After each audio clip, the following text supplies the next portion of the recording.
Okay.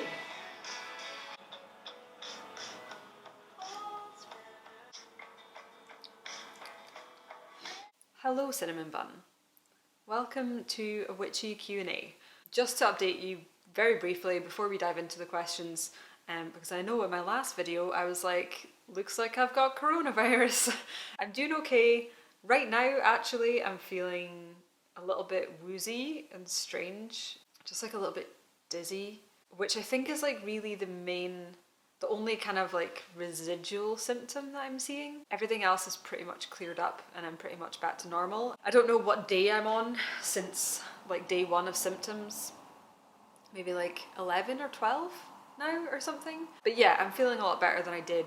I do have a little bit of brain fog, which I'm hoping is just lack of caffeine, and so hopefully this will help. But if I'm a little bit out of it for the first few questions, that is why. But I really want to get into this, so I'm just going to start. This is going to be a bit more of an audio experience kind of video than I usually do. I just wanted to let you know that this entire video is just going to be this one shot of me talking. There aren't going to be other angles. I'm not going to do any B-roll.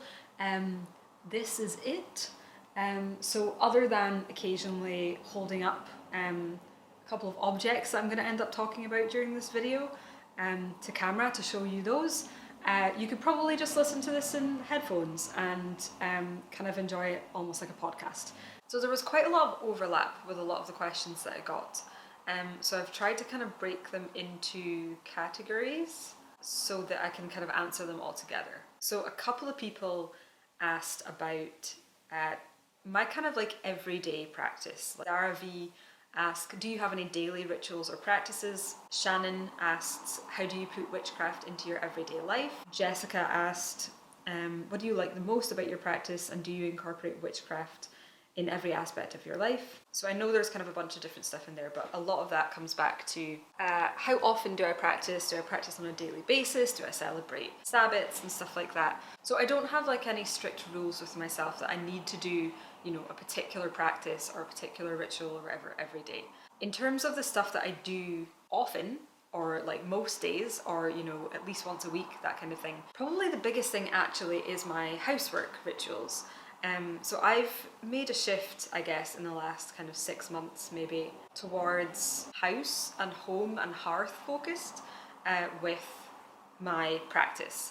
For me, that has kind of been like incorporating magic or spiritual practice into the way that I take care of my space. So I actually have a kind of little housework ritual that I do whenever I am about to do some housework.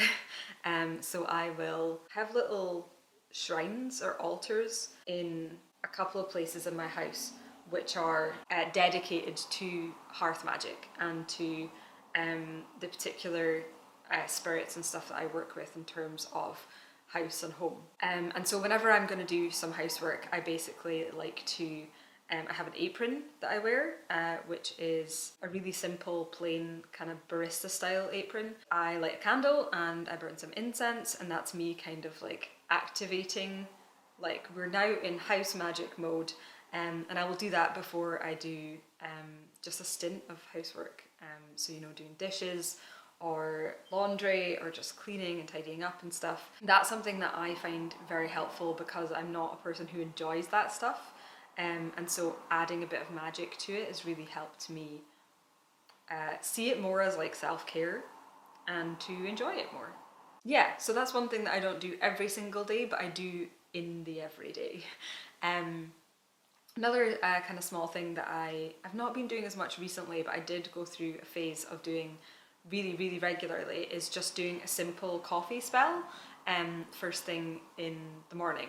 Well, not exactly first thing, but whenever I made or bought myself my first coffee of the day, or my only coffee of the day really, my only caffeinated coffee of the day, my one true golden coffee of the day. I would do a little spell on that to just kind of set an intention, and often I would base that on the tarot card that I pulled for that day, and I would do a little bit of visualization, and I would usually also sometimes pick a song which I felt kind of encompassed the vibe that I'm going for the day, and I would listen to that while I drank my coffee. Yeah, so a really simple kind of morning coffee spell is something that is pretty everyday for me. I guess this is another little ritual. There's more stuff in the everyday than I expected, actually. Now I think about it, I'm like, oh yeah, I do kind of do those things. It's just that a lot of them aren't really ever things that I sat down and decided, okay, I want to start doing this every day or most days. It's just kind of evolved that way. So another thing that I do is I actually use my necklaces to set intentions. This was actually a question from someone else, so I'm kind of answering two in one here. I think someone asked that they noticed that I often wear crystal necklaces and if there was any significance to that, and there is. So I have a bunch of different necklaces. It's really the only jewellery that I wear. I have a few crystal ones. I have some fake crystal ones, you know, that look like crystal but they're actually just plastic. And then I've got a few others which I just like the design of, or they mean something to me, or they're kind of symbolic. And what I do is I actually pick my necklace based on kind of what I want to get done that day. Let's say, here's a really simple example. So I have a super cheap Harry Potter time turner necklace. Do you want to focus? Yeah, it's super cheap. It's just from like Primark or something. I'm not really all that into Harry Potter anymore, or these days. I think like a lot of people have become kind of disillusioned with it, with just J.K. Rowling. So Harry Potter isn't something that I use in terms of like pop culture, like inspiration all that much. But that said, the image of the time turner, I feel like I just like the design of it, and I feel like it's still quite powerful. It's like a powerful symbolic item, I guess. And so if I have a day where I am running late, or I have a lot of stuff to fit in that day and I'm not sure if I'm gonna have time for it all, I will wear my time turner necklace, and I'll pick out my necklace and I will just hold it and use it to set an intention for the day. So that might be something like an affirmation. So for this one, it might be just me holding it and saying to myself, I have all the time I need. Or it might be more as if it was like an ingredient in a spell. So I would say, I call on you, or I call on this necklace, or I call on rose quartz for, and then whatever I'm looking to bring in that day. So that is something that I do on a very regular basis. And it doesn't mean that I need like a necklace for every single intention and I can only ever use it for that. I will change the intentions based on what I need that day, and I will use different intentions for the same necklace, because I kind of see them the same way I do ingredients in a spell, where you have say like a herb that has a lot of different correspondences, you know, it has a lot of different associations and metaphysical properties. You charge it or activate it or choose which properties you would like to use for this spell. So that's kind of how I see my necklaces as well, is that the same necklace has lots of different associations and symbolism and connotations, and I will pick out the one that is the most relevant for that day, and I will kind of like activate it or charge it for that. And it literally takes 2 seconds.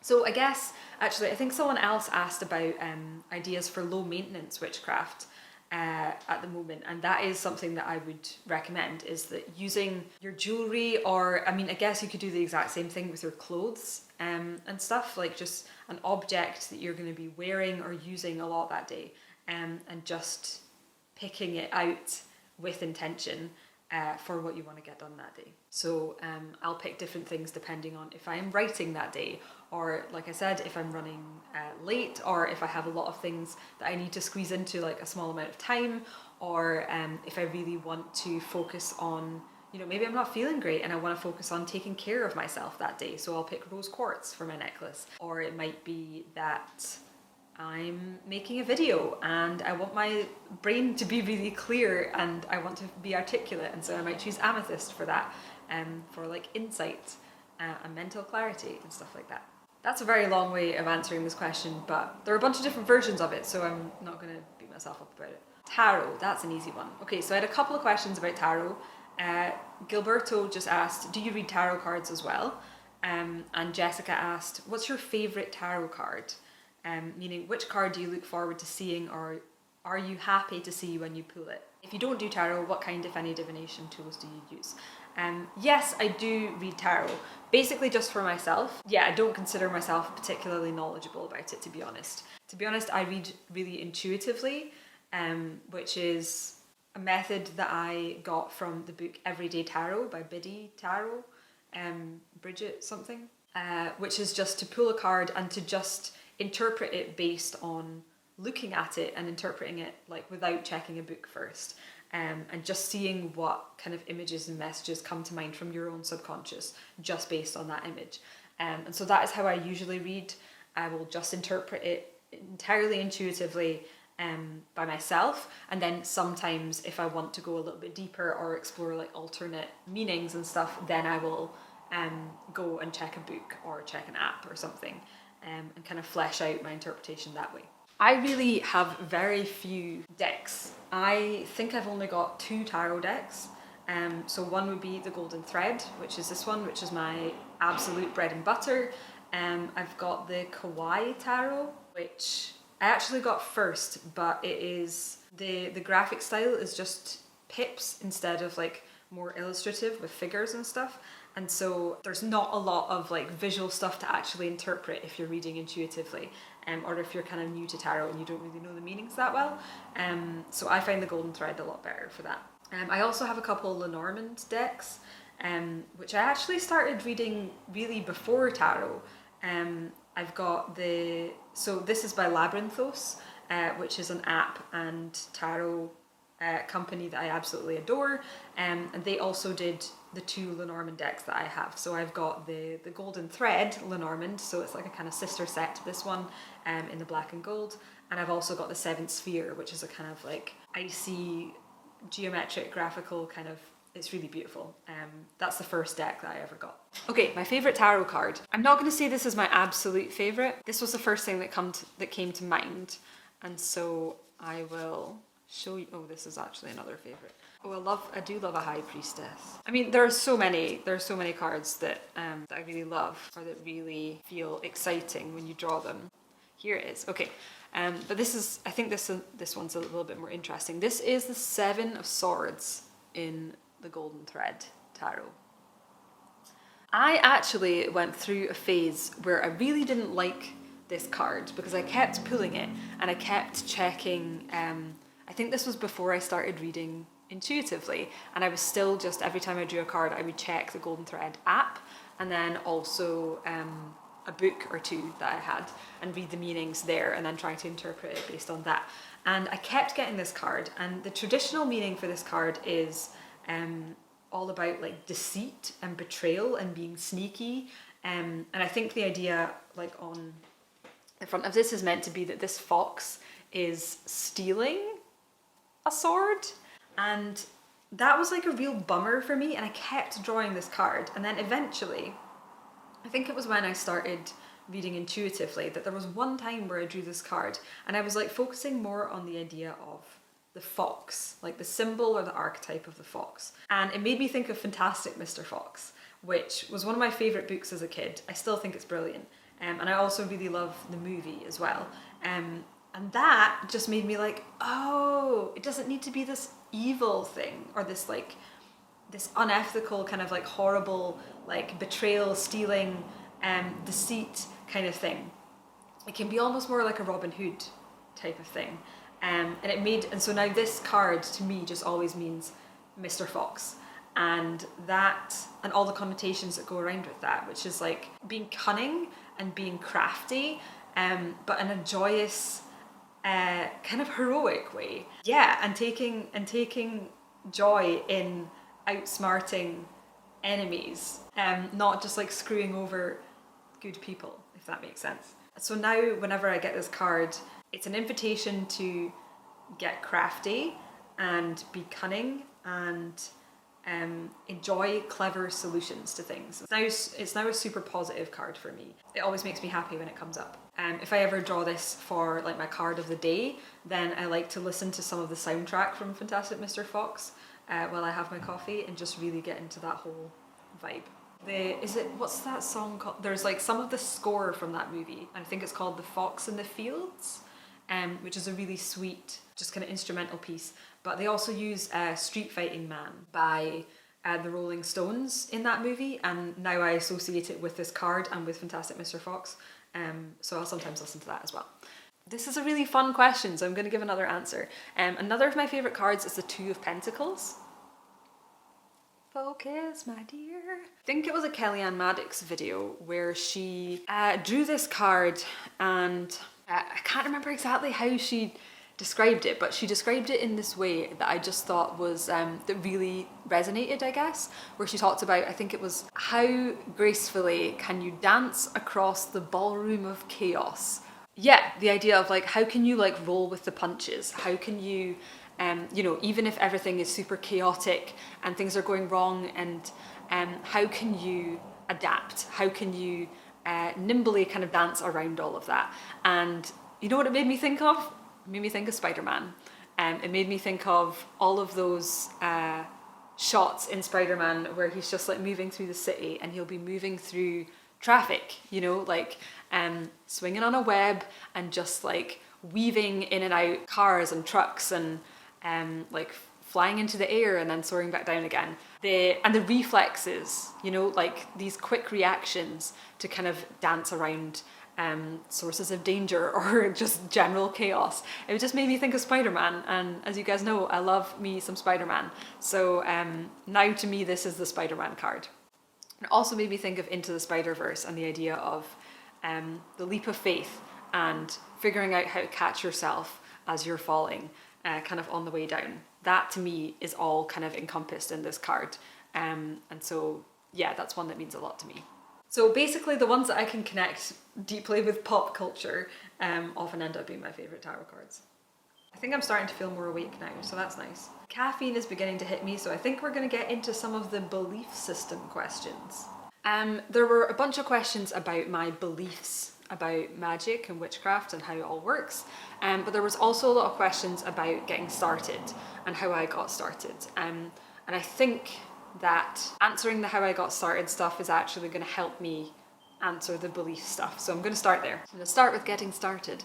So Kath asked, what drew you to it in the first place? And Tia asked, how long have you been active? Raja asked, were you always drawn to it, or did you find out about it and like it? Greta Pappy asked, how did you come to this practice and how did the path invite you? Lots of people asking how I got into witchcraft, how did it start for me? My path began on a dark and stormy night.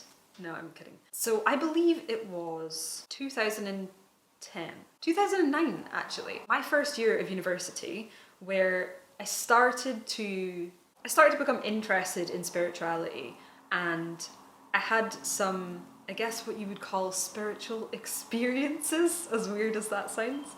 Okay, here's how it began for me. I think like a lot of witches and people who are interested in the spiritual, the magical, the woo, I was always drawn to magic in fiction, especially. I was always drawn to fantasy stories, to witch stories. I always loved all of that stuff. It was always like quite close to my heart. I remember in going to like, you know, zoos or museums and stuff as a kid. There's always a gift shop in those places, and most of it is like, you know, cuddly toys of animals. There's also sometimes like rocks and crystals and geological stuff, and I was always super drawn to that. And I think I actually did end up getting like a couple of crystals from one of those shops and just had them as a child, just being like, I don't know what you're meant to do with these, but I like that they're so blue. So there was always an interest, but I guess the main turning point for me, there came a turning point for me where I realized that my subconscious believed things that I didn't believe. Or my subconscious believed that things were real, which I didn't consciously think were real. So I was afraid of the dark growing up. I used to get really, really afraid in the aftermath of watching like scary movies. Like I had a very, very vivid imagination. When I watched or read scary things, they really stuck with me and really scared me for quite a long time after that. And I think there was just this turning point where I realized that like the monsters in those stories that I was afraid of did not exist. And I knew they didn't exist. And yet I was still afraid of them. The only way that you can be afraid of something that doesn't exist is if part of you thinks that it does exist. And I guess I realized that my subconscious believed in these monsters. It believed they were real in a way that my conscious didn't. And that belief was affecting my real life and my actual behavior. It had a real impact. It made me think, well, if this is affecting my life in a negative way, like because my subconscious, whether I like it or not, believes these things are real, why can't I use that in a positive way for myself? What if my subconscious believed really good, magical, helpful, fun things as well? What effect would that have on my life? So I guess it started with fiction, which makes perfect sense for me, doesn't it? Yeah, so that was part of it. I think the other part of it also, I can't remember in what order this happened or how closely these kind of realizations were, but another realization that I had was, even as a child, I really didn't like organised religion all that much. Obviously growing up in Scotland, the main religion that I ever had any kind of interaction with was Christianity. I, for like most of my childhood and kind of teen years, just thought that, especially the Christian rituals that I observed in my everyday life and, in my community and stuff, I just thought they were kind of dumb. And all I could see was the negatives, really, of like this really dogmatic religion. I just thought it was all pointless. There was this turning point where I realized that regardless of whether I thought this religion's God was real or literally existed, regardless of if that was the case, these rituals still had meaning and they still affected the real world. They still made the people doing them feel something, and that feeling was meaningful. So that was the big turning point in terms of realizing that ritual has power, regardless of whether any kind of God actually exists or any kind of supernatural entities or magic or anything like that, which might be related to these kinds of spiritual rituals. So those were the two kind of things that started me on the path, was this realization that I thought of myself as a very rational, logical person, but my subconscious believed things that weren't real anyway, and I could use that to my advantage. And then also the power of ritual, like seeing that regardless of whether or not God was literally real, rituals in religion still held power and still changed people's lives and changed the way that people felt. And so that started me off on this path of, I guess, exploring secular ritual and ritual from a psychological basis. So for me, if you're coming from that same kind of standpoint where it's all about the kind of utility of ritual, regardless of whether any of it is literally true, then it almost doesn't really matter what kind of framework you plug into that. So for me, I really enjoy the aesthetic. I enjoy a lot of the tools and stuff of witchcraft and the occult. And so that is the kind of method through which I like to access this kind of power of ritual and power of the mind and the subconscious. But you could just as easily do that same thing. You could still access that using the framework and the motifs and the tools and stuff of Christianity or another religion. So that's how I got started. Back in the day, back then, there was a lot less chat and there was a lot less resources about witchcraft than there are now.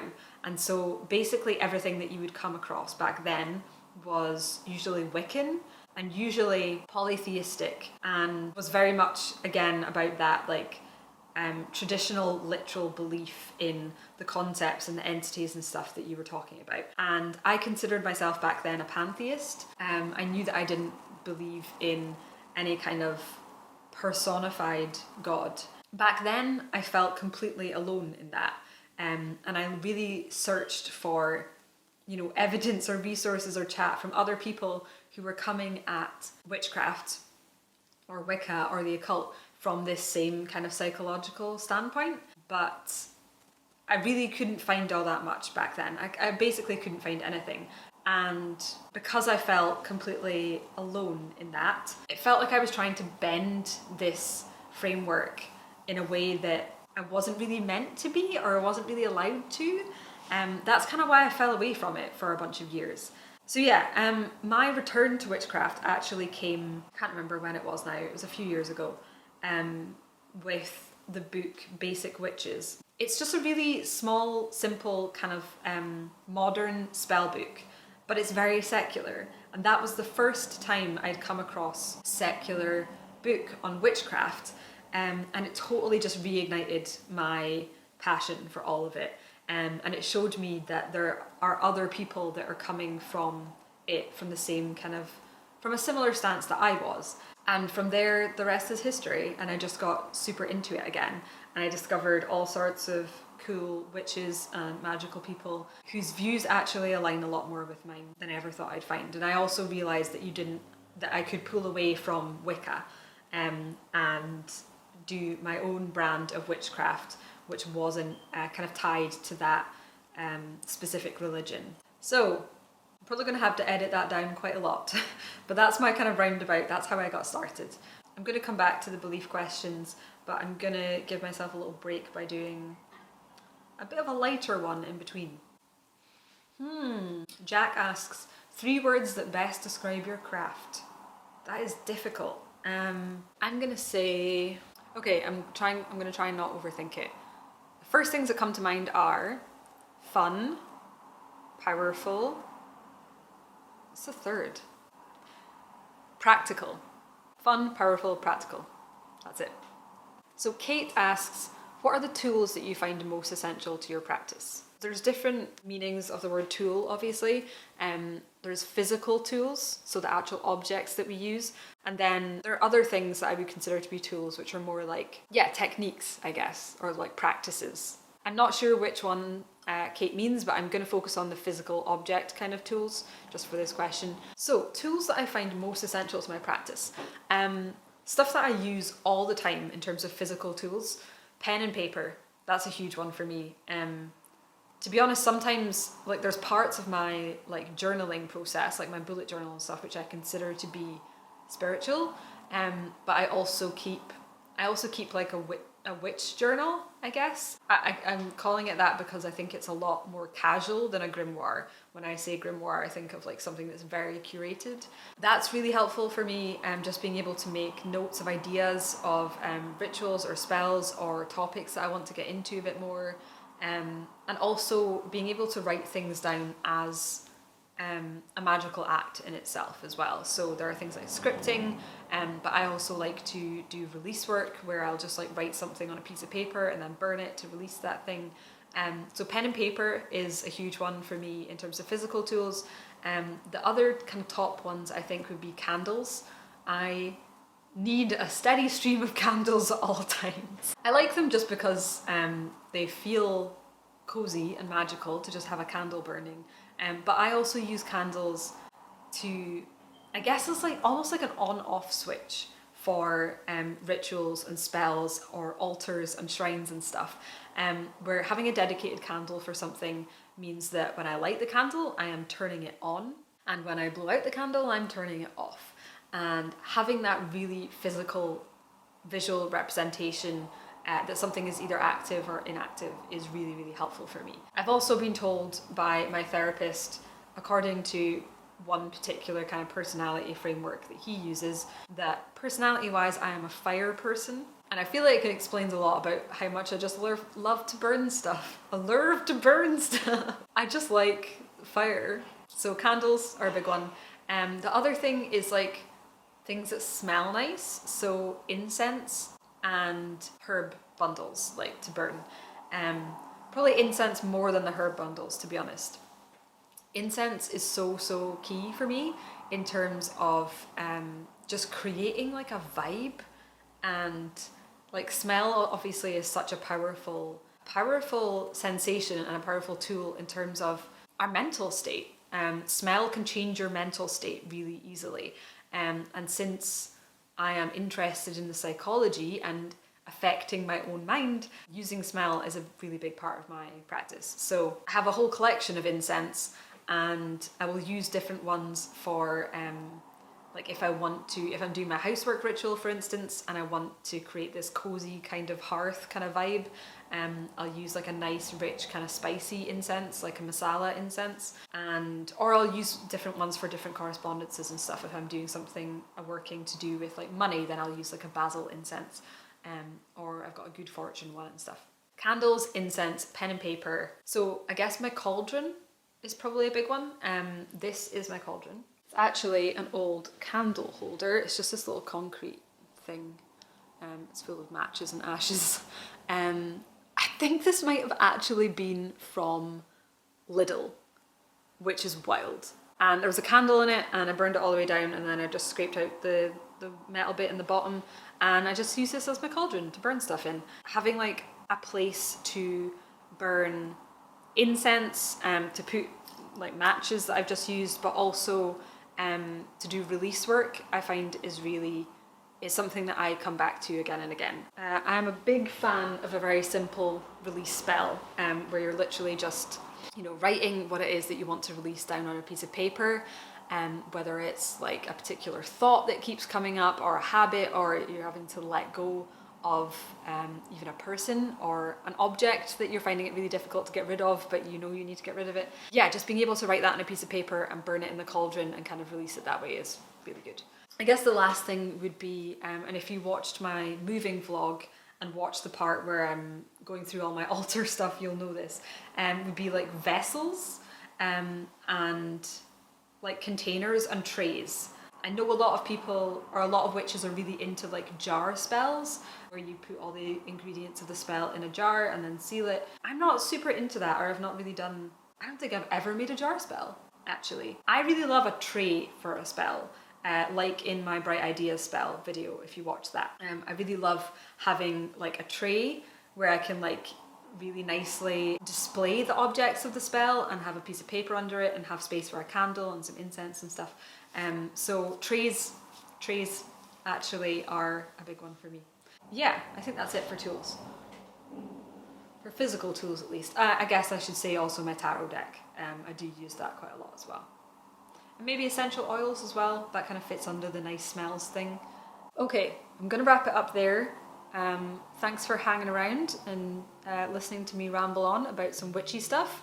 I hope you're good. I hope you are taking care of yourself and your family, and maybe even your community if you can manage that too. And I'll speak to you soon. Bye.